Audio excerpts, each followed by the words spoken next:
Fala galera, vamos acompanhar aí a turma do Equipe F analisando a partida entre Flamengo e Cruzeiro. E também vamos ver aí a escalação para o jogo de domingo contra o Bahia. Danilo e Ayrton Lucas devem ganhar chance em time desfalcado. Vamos acompanhar aí as últimas informações do Flamengo. Rafa Marques, chegou a hora de analisarmos com mais calma, com mais tranquilidade, o 0-0 muito bom entre Flamengo e Cruzeiro ontem. Claro que a arquibancada rubro-negra é de uma exigência gigantesca. Você empata um jogo contra o Cruzeiro, que é um timaço, e muita gente chia, muita gente acha ruim. Foi para isso, Pascoal? Eu acho que não. Eu acho que não. Eu concordo com o Zé quando ele disse que a torcida vaiou o Samuel Lino, e eu acho que desnecessariamente, porque o jogador que tenta jogadas individuais, ele pode um dia para pegar um marcador. O William estava fazendo uma boa marcação, depois o William vai expulso numa entrada que no Bruno Henrique foi realmente muito dura, desproporcional, e mereceu o cartão vermelho. Eu nem sei porque o árbitro não foi ver no VAR, né? Não tinha nenhuma necessidade de ver aquele lance no VAR, né? O lance foi muito claro do que aconteceu. Esse toque aí no braço do Mateuzinho, um toque ofensivo, que já invalida por si só as jogadas, e a gente vai vendo aí, né? No primeiro tempo, pouquíssima atividade ofensiva da equipe do Flamengo, o poder de finalização não foi bom.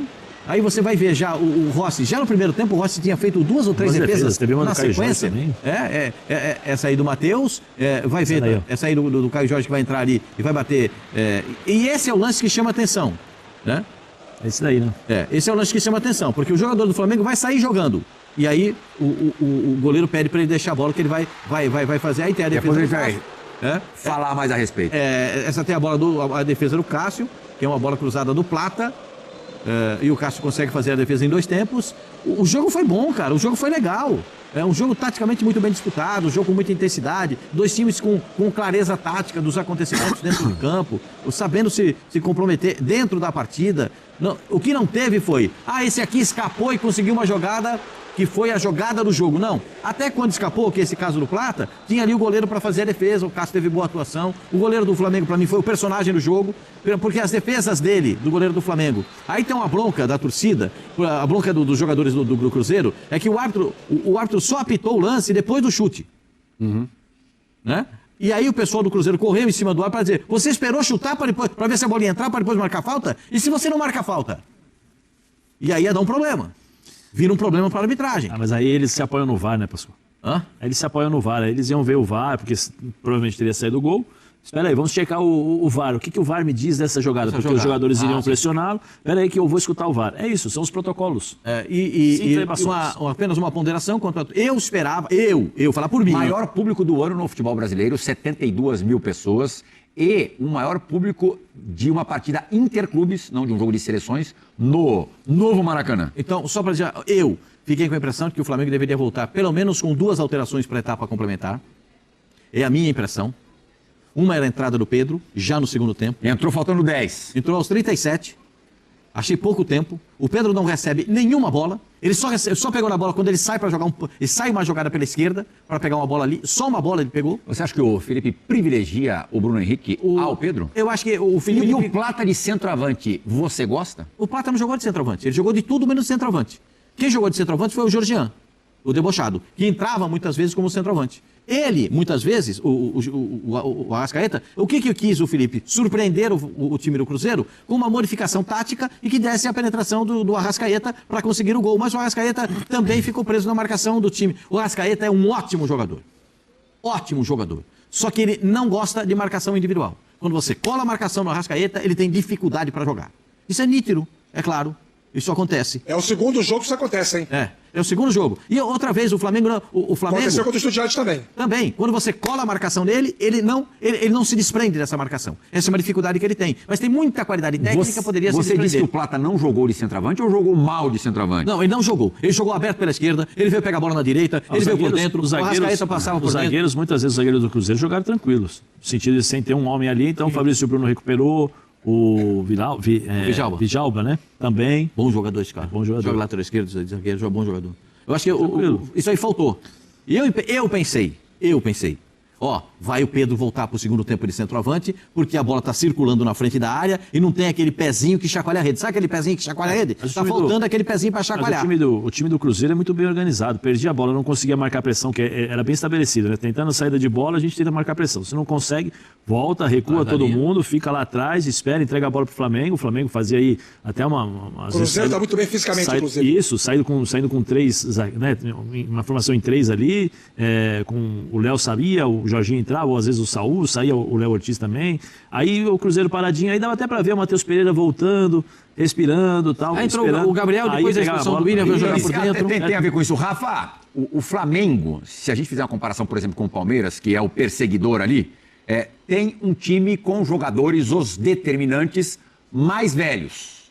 A gente já viu a dupla, por exemplo, Jorginho e Saúl, exuberante, aqueles jogos contra o Internacional. Outros jogos também, não foram só aqueles. Ontem eles não tiveram grande destaque. Você acha que pode ter a ver com sequência, o calendário brasileiro, eles já com um desgaste maior, com a coisa caminhando pro final da temporada? E isso pode ser determinante nas finais do Brasileiro e da Libertadores?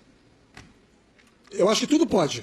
Essas possibilidades todas existem. E assim, ninguém melhor do que a fisiologia do Flamengo para entender as condições próprias de cada peça para entrar em campo. A gente passou muito tempo, né, semanas, meses, debatendo, depois da janela, quando o Flamengo adquiriu bons reforços, excelentes reforços, a melhor janela de meio do ano do futebol brasileiro foi a do Flamengo, para mim isso é incontestável, debatendo qual seria a formação ideal para o Felipe Luiz. E eu cheguei a dizer uma vez o seguinte, ele não vai ter pressa para encontrar essa formação ideal, porque as formações itinerantes, elas vão entregar muita coisa. Tanto que o Flamengo está bem nas duas principais competições, lidera o brasileiro e é finalista da Conmebol Libertadores, sabe-se lá como também, né? Com um sufoco desnecessário diante dos Estudiantes, principalmente pelo que fez no Maracanã no primeiro tempo. Mas, respondendo a sua pergunta, pode ser que sim.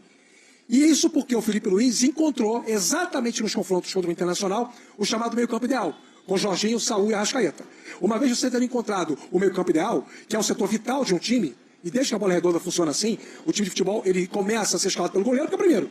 Mas ele tem que ser montado com o olhar, a lupa para cima do meio-campo. Você tem que ter um meio-campo que marque, ataque, componha, ocupe espaço com todos os níveis de 7 para cima, né? De alta aceitação. Quando ele encontrou esse meio-campo, ele não quis mexer. Quando ele encontrou essa formação, ele não quis alterar. E aí você tem 3 jogadores com uma condição física mais específica. Saúl, Jorginho e Arrascaeta. Saúl e Jorginho voltando de temporadas em que não tiveram férias, praticamente. Porque a temporada europeia emenda com a sequência da temporada brasileira. Isso também tem que ser considerado. Eu não tenho informação, Pirral. Sinceramente não tenho. Se tivesse, estaria. Mas eu não consigo desqualificar a sua pergunta porque ela tem muita lógica. Provavelmente, esses jogadores estão sentindo já, em alguns momentos, essa exigência alta, porque o Felipe Luiz os mantém como titular em todos os jogos, até porque o Flamengo quer o Campeonato Brasileiro, a torcida quer a Libertadores. O Felipe Luiz acaba tendo que contemplar as duas valências, né? Atender o planejamento do clube e atender o anseio da torcida. Pascoalzinho, Samulino, tá sentindo os apupos da galera? Ontem ele pegava na bola, a gente já escutava um barulhinho diferente. Eu acho que aí é uma certa precipitação da torcida, né? Porque ele já definiu jogos a favor do Flamengo, ele chegou muito bem. Aliás, parecia até que ele já jogava no Flamengo um tempão, né? Quando ele chega no Flamengo, ele já deu os sinais, né? Ele foi convocado até para a seleção brasileira. E jogador que joga do 1 para 1, o que é 1 para 1? Deixa eu explicar para você. Que joga para driblar o adversário, né? Joga contra o lateral. Ontem ele pegou um adversário bom. O William é um jogador que já foi convocado para a seleção brasileira, como ele foi convocado para a seleção do Brasil. E ele pegou um adversário difícil de ser batido. É normal que isso aconteça. Eu não conheci, nem o maior de todos, Edson Arantes do Nascimento, jogou todas as partidas bem. Teve dia que o Pelé não jogou bem.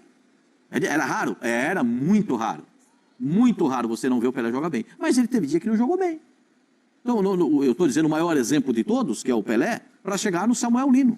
Porque ele é um jogador do 1 contra 1, do drible, da facilidade de chegar na linha de fundo, de botar a bola cruzada na área. E para ter esse jogador que bota a bola cruzada na área, você precisa ter um centroavante, alguém que faça o gol. E o Pedro não estava em campo também.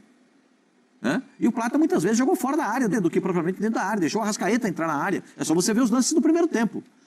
Vai conseguir uma cabeçada, ele vai tentar uma cabeçada. O Samuel, ele recompõe pra caramba, né? Sim, ele ajuda demais o time. Você acha que essa colaboração está prejudicando, Zé, na hora que ele precisa partir para cima, nesse 1 contra 1 que o Pascoal acabou de dizer? Eu acho que chega já mais fadigadão? Primeiro que ele, assim, por mais que ele seja um jogador jovem, você precisa ter uma readaptação, você precisa se adaptar ao futebol brasileiro. Ele não jogava um jogo a cada 2 dias na Europa há quanto tempo? Com deslocamentos, ele não fazia isso. Então é natural você ter esse desgaste. A forma como o Felipe exige que os jogadores joguem a partida de intensidade, você pega a bola, perde a bola, rouba, pressiona, se não roubou, você tem que continuar 30 correndo. minutos de pressão total. É natural você ter um cansaço. Aí depois você tem que pegar essa bola e partir para cima o tempo todo, porque isso deve ter sido uma instrução, deve ser a instrução do Felipe. Até porque se você tem o Samuel Lino, você tem o Carrascal, você tem o Plata e você tem o Bruno, o jogador que vai ir no 1 contra 1 de velocidade é só ele, a não ser que o Plata esteja jogando aberto no lugar do Carrascal, que não foi isso que nós vimos. Então o único jogador para sair no 1 contra 1 que o Flamengo tinha era ele. E aí ele tentou, e é natural. Só que do outro lado é aquela história. O cara joga bem, você começa a se adaptar. Opa, peraí, vou jogar contra o Samuel Lino. Eu vou me organizar direitinho. Então você tinha o William, você tinha o Christian, que dá uma mão danada ali para ajudar na marcação, você tem o Romero que fecha, Fabrício Bruno fazendo a cobertura. Você tem um sistema de organização para justamente evitar que esse jogador tenha ou leve vantagem sobre o William, vamos dizer assim. E ele encontrou dificuldades, é normal.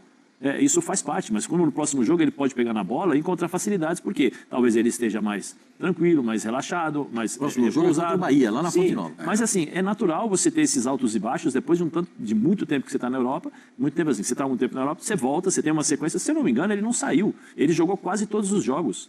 Sim, ele foi para a seleção. Até a mesma, por exemplo, o próprio Jorginho. Também não é mais o mesmo Jorginho que chegou. Chegou a se lesionar, o Jorginho. Já se lesionou.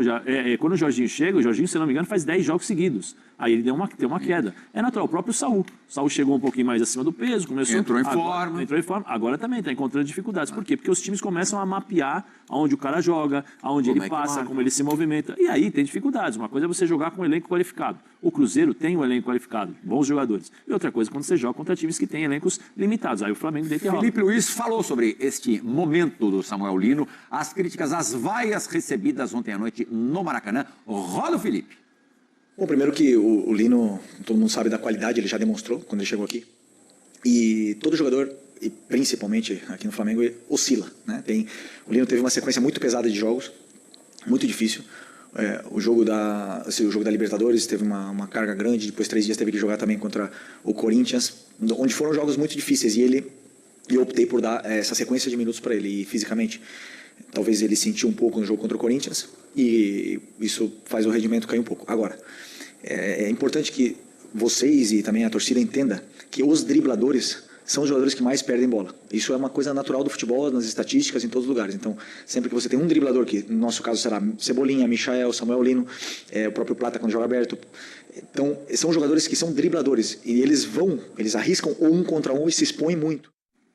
É claro, e quando o jogador começa a escutar a arquibancada vaiando, a confiança para tentar o lance individual diminui, e aí o cara acaba perdendo o que tem de melhor na sua característica. Ramon Abate Abel, Pascoalzinho. Aquele lance que você falou no comecinho do Equipe F dessa sexta-feira. Vamos ver com mais atenção agora? Vamos lá. Antes de vocês 3 opinarem a respeito, olha lá.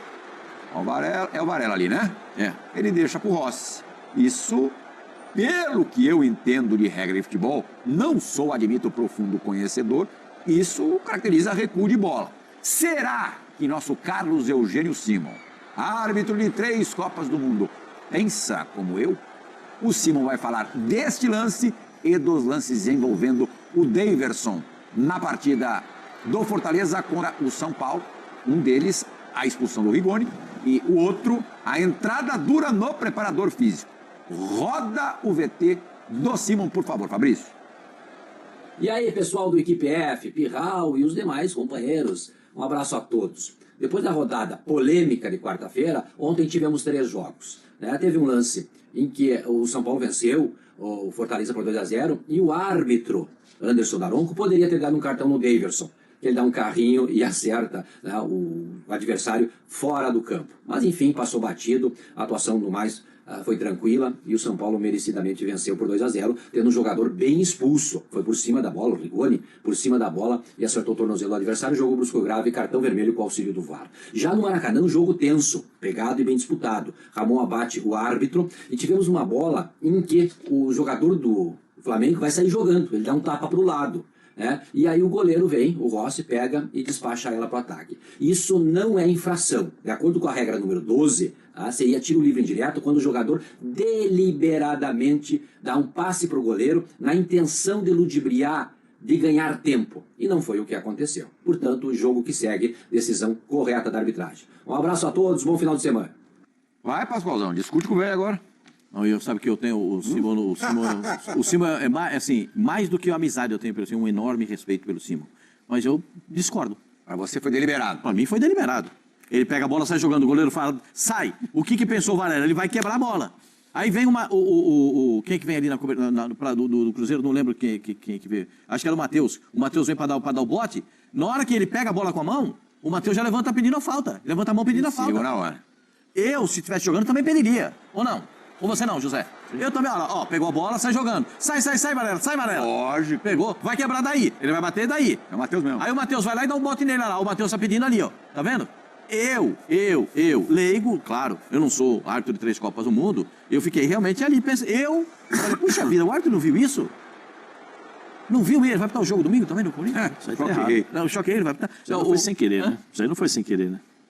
O Varela já estava com a bola, deixou a bola pro Rossi. O Varela ia sair jogando, perfeito? O Rossi fala, sai, Varela. Acho que esse é o ponto fundamental. Diga. Não foi sem querer. Não foi sem querer, gente. A regra 12 existe para poder exatamente coibir a intenção, né? E assim, eu também tenho uma tendência mais a concordar com o Pascoal, embora jamais teria a audácia, ou como diria o Felipe Melo, a ousadura de discordar do mestre Carlos Jeremias de cima, porque ele tem lá a regra debaixo do braço, ele tem lá, né, a enciclopédia toda, vai lá, você consulta lá e tem a decisão, tá tudo certo, beleza. Uma coisa é que diz a regra, e talvez o árbitro tenha acertado pela regra. Outra coisa é por que a regra existe. Ela existe para caracterizar algo. E para mim, o algo que a regra queria caracterizar foi caracterizado nesse lance. É o meu ponto. Eu também fico com essa manifestação do Rafa e a minha manifestação. Eu entendo... Você vê, né? A gente tá aliviando por cima, né? Quando ele tava lá no campo apitando, a gente carcava em cima dele. Virou nosso companheiro, agora a gente envia pra ele. Nós estamos discordando respeitosamente. Discordando respeitosamente. Assim como nós discordamos do árbitro da partida, nesse caso específico. Como a gente discordou do Daronco de não ter dado o cartão pro Daverson. E se fosse para dar o cartão, era vermelho pro Daverson.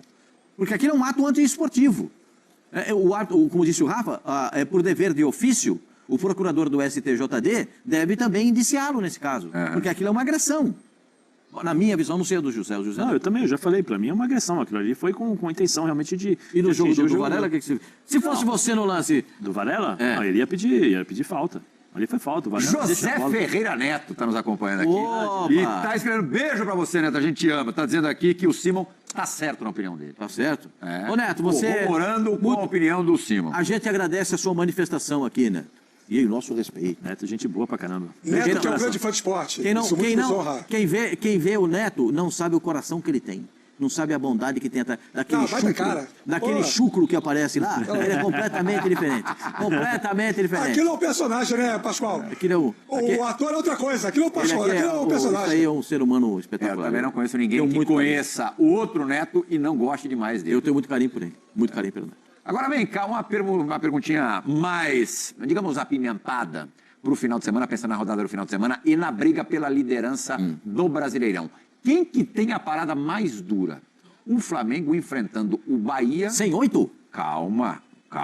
O Bahia mais bem colocado do que o São Paulo no campeonato. Eu já sei qual vai ser o Salvador. Eu já sei, o Palmeiras enfrentando o São Paulo. É óbvio que o Bahia está um tempão sem ganhar do Flamengo. Um tempão sem ganhar no Flamengo. O São Paulo e o Palmeiras... Aliás, o Rogério Ceni tem um problema seríssimo com o Flamengo. Parece que nunca ganhou no Flamengo, o Rogério Ceni. Ele nunca pontuou. O Palmeiras pega o São Paulo. Isso é um choque rei, gente. São Paulo, isso é um jogo diferente. Eu falei isso na redação. É um jogo diferente, cara. O Fabrício discorda, acha que a parada do Flamengo é mais difícil. É que o Flamengo deve, inclusive, poupar alguns jogadores nessa partida. A gente acabou de falar. Aí equilibra um pouco mais, né? Diga, Rafa. Não, aí equilibra um pouco mais. Se o Flamengo mexer no time, se colocar jogadores que não vêm atuando com frequência, aí dá uma equilibrada. Agora, na teoria, um jogo com o outro, indubitavelmente, a vida do Palmeiras é muito mais difícil que a do Flamengo. E eu falei ontem aqui, repito hoje, os desfalques do Bahia para esse jogo contra o Flamengo no domingo. João Paulo, goleiro lesionado, Santiária suspenso, Canu lesionado, Gabriel Xavier suspenso, Davi Duarte lesionado, Ramos Mingo lesionado, Luciano Juba lesionado, Caio Alexandre lesionado, Eric lesionado, Eric Puga lesionado, Juan Pablo lesionado e Sanabria suspenso. 12. Tá fácil? São 12. Todo o sistema defensivo praticamente, né? Todos os jogadores... Não, e, Olha lá, a e, os do relação aí. e do meio campo também. E perde 2 jogadores de velocidade. 2 jogadores do ataque que poderiam ser jogadores de velocidade. E aí um lateral esquerdo para mim... Pessoal, eu acho que vai ser aquela tática do morcego. Tática do morcego. Todo Ou mundo então atrás? tática do cadeado, né? E o campo, vai melhorar o campo? Será que conseguiram melhorar o campo pro jogo? A foto que eu vi hoje do campo, ele tá bem pálido. Não tá aquele verde brilhante. Você viu foto do campo hoje? Tiraram a foto da Fonte Nova pra você, Pascoal? Não, Você tem o Google, né? Você tem ao vivo, né? Gente, hoje... E o Morumbi tá bonito? Não, o Morumbi é espetacular. Eu adoro o Morumbi pela raiz, pelo estádio daquele jeito. Quando fizerem a reforma do Morumbi, que aproximarem a torcida, vai ficar um espetáculo. Vai ser um terror ganhar do São Paulo no Morumbi, porque a torcida vai ficar perto. Acho que a gente não vai ver isso, não, viu, Ô, Pascoal? Pascoal, agora ele podia convidar. não? Acho que Eu pensei que daqui nenhum uns de quatro- nós 4 Pensei vai que ter. no centenário do São Paulo ia ter isso. Ah, o Pascoal? centenário daqui a 4 anos. Então, 4 anos, é o tempo da obra. Vou falar baixinho aqui, Pascoal. Ele podia nos convidar, né? Pra comer uma carninha ali. Quem? Diego Lugano? É, Pascoal. Oi. Os outros. Tá bem sentado aí? Tá bem sentado aí, Pascoal? Então espera, Zé, tá espera, bem sentadinho? espera aí. Então espera. Mas é você, não tô É falando. eu, o dono é ele, não sou eu. Mas você que pede o desconto pra ele. Eu não peço desconto nenhum. Ah, não. Só para fazer... Eu não peço desconto, não de graça. Né? Para voltar à questão de São Paulo e Palmeiras, Aham. o Rapidinho, porque a Hernan gente ainda Crespo... vai colocar aspas da Leila Pereira contra o Flamengo. O Hernan Crespo, então da vamos última lá, passagem dele no São Paulo, ele criou muitas dificuldades para o Sim, Palmeiras. final do Campeonato Paulista. Ele sabe- Foi eliminado na Libertadores pelo Palmeiras do Abel. No mesmo ano. Mas sabe, ele tem lá as suas formas para parar. Pascoalzinho, Vamos ver. na semana passada, final da semana passada, né, coisa de uma semana, liminar concedida pelo Tribunal de Justiça do Rio, travando aquele repasse de 77 milhões de reais, valor referente a uma porcentagem dos ganhos com o pay-per-view. Os clubes ficaram loucos da vida com o Flamengo por conta disso, até o riquíssimo, milionário, poderoso Palmeiras, ou principalmente o Palmeiras, ou principalmente a Leila Pereira, que ontem, notícia de ontem, prometeu acionar o Flamengo na justiça e hoje falou ao Globo Esporte sobre o assunto. Não tem os terraplanistas que acreditam que a Terra é plana, agora tem os terraflamistas que acreditam que a Terra é plana e que o sistema solar gira ao redor do Flamengo. E não é assim não, gente. Seguindo. Uma das maiores virtudes do ser humano é a humildade. O Flamengo não pode ditar o que é melhor para o futebol brasileiro, levando em conta o que é melhor para ele. Isso não existe. O Flamengo tem que baixar um pouquinho a bola. Eu vi no nosso grupo de notícias, Rafa, que você tentou contato ou conseguiu um contato com o pessoal do Flamengo para ver se haveria resposta à presidente, à mandatária verde. Aconteceu isso? Houve resposta? A resposta foi que não tem resposta. O Flamengo entende o seguinte, Plihal, Pascoal, Zé Elias e fãs de esporte conectados com a gente aqui no Equipe F. O Flamengo entende que as ações da presidente do Palmeiras, elas são ações midiáticas, que têm relação direta com uma espécie de criação de cenário para jogar todo o contexto do futebol brasileiro contra o Flamengo. Os argumentos que justificam a postura do Flamengo desde a semana passada em relação a isso, versam sobre uma tentativa que o atual presidente, o BAP, está desenvolvendo há tempos de desqualificar a decisão tomada pelo antigo presidente Rodolfo Landim quando assinou o contrato da recepção das cotas via contrato com a Libra.